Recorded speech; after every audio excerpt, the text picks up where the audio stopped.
To determine if you have a narrow or regular PTB arm, insert a penny into the end of the wiper arm. If it fits, you have a regular PTB arm. If it's too large, you have a narrow PTB arm.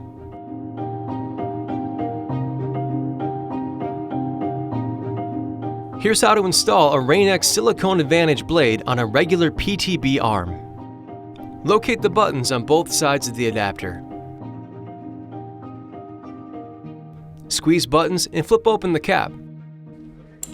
Next, to remove the adapter cover, hold the wiper blade with one hand and remove the adapter cover with the other. You're now ready to install the blade.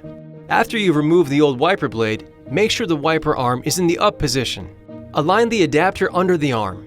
Press the adapter into the arm and pull slightly upwards. Close the cap until it locks into place with a click. Tug on the blade to make sure it's properly fastened. Remove the yellow plastic squeegee cover and lower the arm gently onto the windshield. Installation is complete. You're ready to outsmart the elements with Rain-X Silicone AdvantEdge.